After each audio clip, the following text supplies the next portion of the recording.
Good afternoon everyone, কেমন আছেন সবাই? আশা করি সবাই ভালো আছেন। আমিও ভালো আছি। রোজকারের মতন আজও নতুন ব্লগ নিয়ে হাজির হয়ে গেলাম। বাড়ি চলে এসেছি।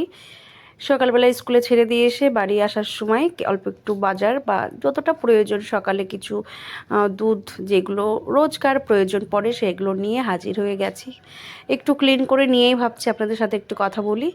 তো সকালে আর হয়ে ওঠেনি ভিডিও এডিটিং করা, আপনারা সবাই বোঝেন। আর বাড়িতে যখন বাচ্চা থাকে অবশ্যই আপনারা বোঝেন, আপনাদের বাড়িতেও নিশ্চয় আছে।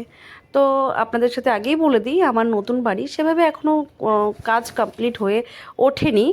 থাকার জন্য যতটা প্রয়োজন ততটা করে নিয়েছি, বাকিটা নিজেদের পরিবারের লোক আপনারা অবশ্যই মানিয়ে গুছিয়ে নেবেন। চলুন তাহলে আপনাদের সাথে আরও কিছু কথা বলা যাক। চলুন, আমার ঘরের কোথায় কি আছে সেটা আপনাদের অল্প, বেশি কিছু না, সামান্য কিছু দেখানোর চেষ্টা করব। কিচেনে এখন অনেক কাজ আছে, সেটাই আপনাদের সাথে বলার চেষ্টা করছিলাম। এটা আমার সবথেকে বাড়ির বড় বেডরুম, যেখানে আমার হাজব্যান্ড মশাই এটা একটু বড়ই করেছে, অনেকটাই বড় করেছে। বেড বাকি ফার্নিচার দিয়ে, বেশ সোফা বাগেরা দিয়ে অনেকটা জায়গা থাকবে, সেই হিসাবে এই রুমটা করা। এবং অ্যাটাচ বাথরুম আছে সঙ্গে। চলে আসুন সবথেকে প্রিয় জায়গা যেটা আমার, এখানে বসতে ঠান্ডার দিন বা যে কোনো সময় ভালো লাগে, এটা আমার ব্যালকনি। চলুন আপনাদের সাথে আরও কথা বলবো আজ। রোজকার জীবনে আমরা অনেক কিছু, অনেক কাজ আমাদের থাকে যেগুলো আমরা রোজকার করে থাকি, কিন্তু সব কিছু আর ক্যামেরার দ্বারাই সম্ভব হয় না তোলা।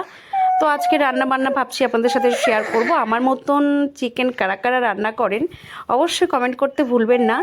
আমি সারাদিনের সকাল থেকে নিয়ে আমার সারাদিনের কাজ, আমার মতন কারা কারা এভাবে চিকেন রান্না করেন অবশ্যই কমেন্ট বক্সে জানাতে ভুলবেন না। এবং আজ একটু লাল লাল করেই করেছি, কারণ ভেবেছি যে আজ একটু ঝাল দেবো আমার মনার জন্য। আমি মাংস একটু ভালো করে বলতে বেশ জল দেওয়ার আগে একটু ওর জন্য কষানো তুলে রাখি, একটু ঝাল দেওয়ার আগে। ও ঝাল খেতে পারে না, আর আমার ঝাল ছাড়া একদম ভালো লাগে না।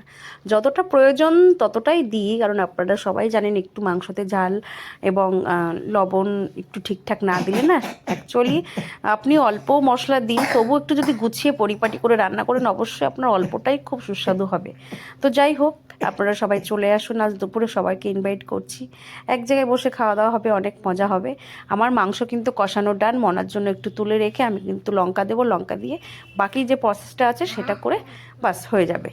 তো কথা বলছি, রান্না করতে করতে কথা বলছি, কারণ এক হাত দিয়ে ক্যামেরা ধরা, এক হাত দিয়ে একটু প্রবলেম হয়ে যায়, যার কারণে আপনারা সবাই বুঝতে পারেন পরে ভয়েস দিয়েছি। তো আজকে আমার মিনি ব্লগটা কেমন লাগলো কমেন্ট করতে ভুলবেন না, আর আশা করি ভালো লাগবে অবশ্যই। আর যদি আপনাদের কারোর খেতে মন চায় লাল লাল চিকেন, অবশ্যই আমার বাড়িতে চলে আসবেন। আমার কিন্তু চিকেন রান্না করা পুরো ডান। আমার টাইম হয়ে গেছে, মনাকেও আনতে যাব। চলুন, ভালো থাকবেন, সুস্থ থাকবেন, টাটা, বাই বাই।